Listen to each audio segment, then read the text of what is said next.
It is indeed a pleasure to once again welcome Aamir Khan to Showbiz India. Thank you. And if I can start with a personal story, I've had the privilege and pleasure to interview you at least half a dozen times, and you always there before me. Oh, You're so punctual. Even today, Well- you were here before me. actually, I'm not so punctual, but I'm glad you think so.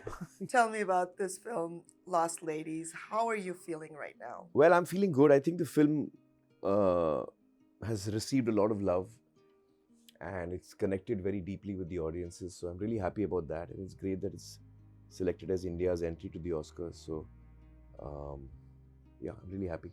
So you are a global phenomenon yourself, along with Bollywood becoming international and so looked up to.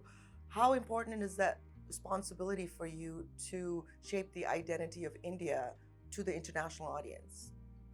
Well, I think that when your film gets selected from India for an platform like this at the Academy, you're pretty much representing your country and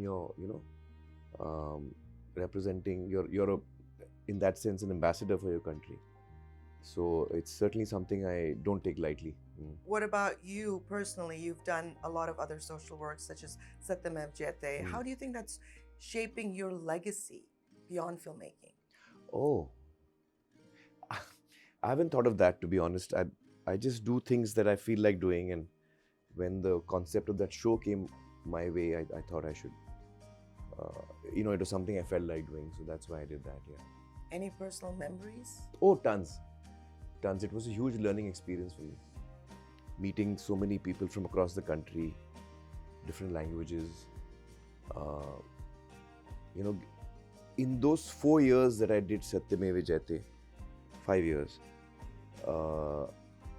it was a huge learning for me, about how we are as a society, how we are as a country, how we are as a people. And,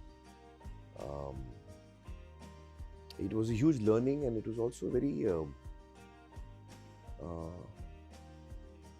It was also actually the entire experience was most encouraging and gave me a lot of hope as well. What did you take away from that learning? What are some of the important things? Well, one of the things I took away is that, as humans, and I say this across the globe, it doesn't have to do anything with India. I think as humans, somehow we end up, we are capable of doing the worst thing. And we're also capable of doing the most positive thing. So one of my biggest learning was that one should always tap into the positive in people. Now, this movie, it's based in rural India. What particularly about Lost Ladies do you think resonates with the international audiences? Well, I think the kind of story it is, it resonates with people across cultures and languages, because I think the issues it's talking about are similar. It doesn't matter which part of the world we talk about.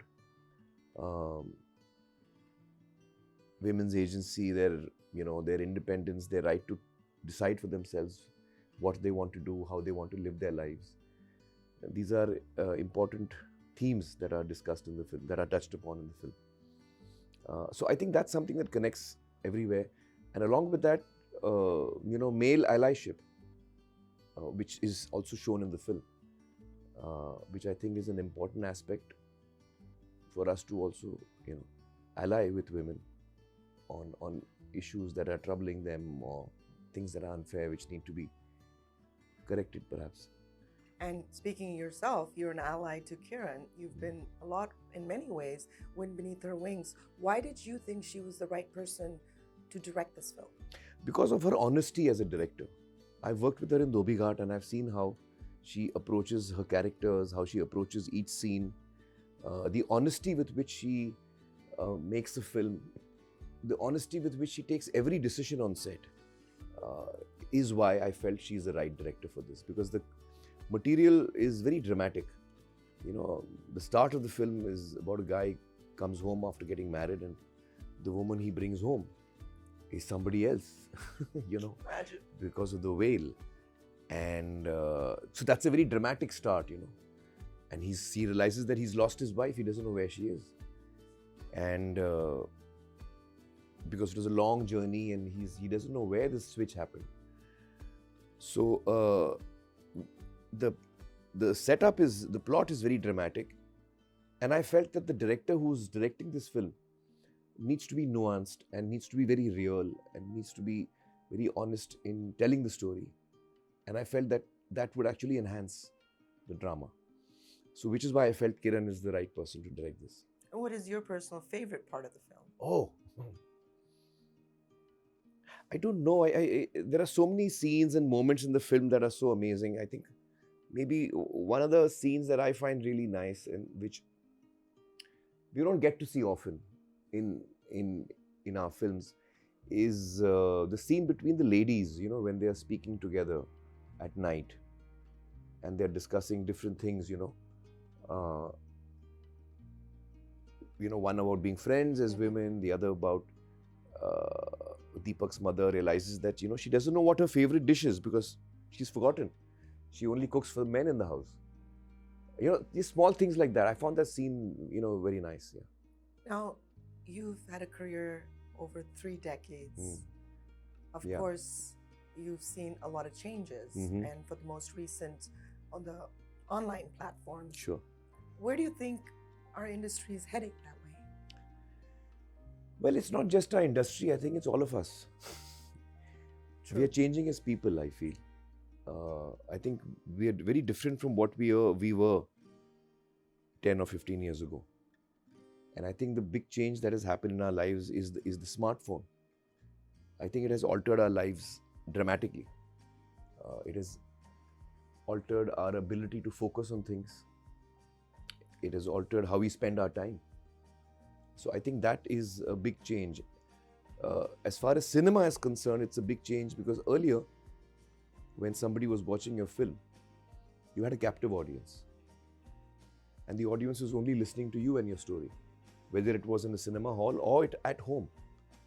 You didn't have a phone to distract you because the phone has the smartphone, not just the phone. The smartphone has the whole universe in there. And half our lives are in that. So I feel that we are changed. We are changed as a people. And so therefore, from a cinema point of view, as a filmmaker, when I'm telling a story to my audience, I have to now keep in mind that earlier I was telling a story to a very captive audience. Now I'm telling a story to a distracted audience. So I have to be very careful when I'm telling the story now. And now, with the advent of AI in filmmaking, what are your thoughts on that?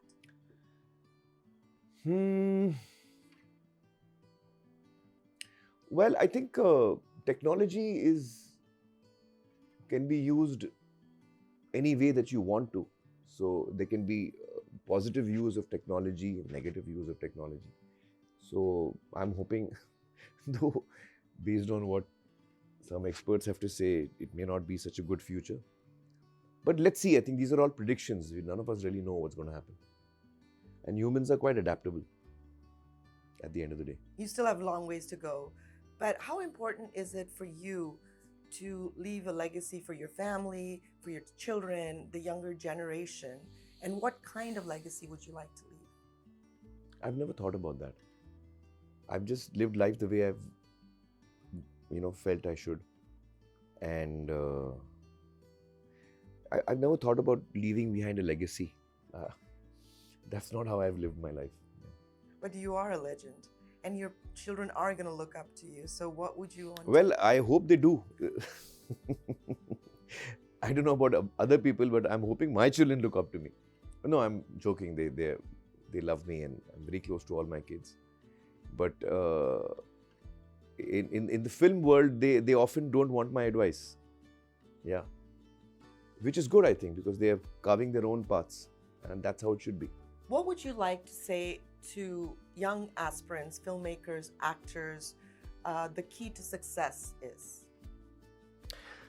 Well, I'd like to borrow a line from Three Idiots. Chase excellence, not success. And then if you chase excellence, success follows you. And I think in a sense, follow your dreams, believe in your dreams and follow your dreams. And has the term success changed for you over the years? You know, success is, it really depends how you define success. Is it monetary success? Is it fame? Or is it having lived a fulfilling life? Have you been there for others? Have you been there for people who are close to you? So I think for me, success is in films, just in the world of cinema. I think success for me is if I'm able to connect with my audience in the manner in which the script first connected with me when I read it. Is that the feeling that I got? Is that feeling I'm able to create in people who are watching the film? For me, that is success, if I'm able to do that.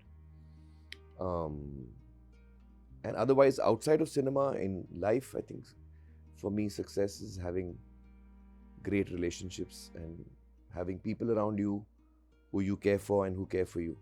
And in conclusion, if I can just give you 4 rapid fire questions just to make it fun. Sure. One word to describe your journey in Bollywood. Oh.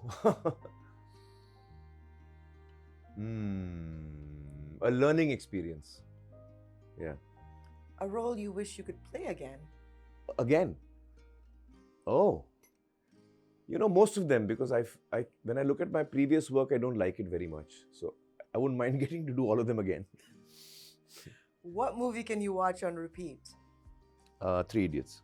Your favorite international cuisine? I think Chinese or Thai. These are the 2 cuisines outside of Indian that I like very much. A bucket list for you for an actor, as an actor or producer? When you say bucket list, do you mean? Like what you would want to do before you die? Oh.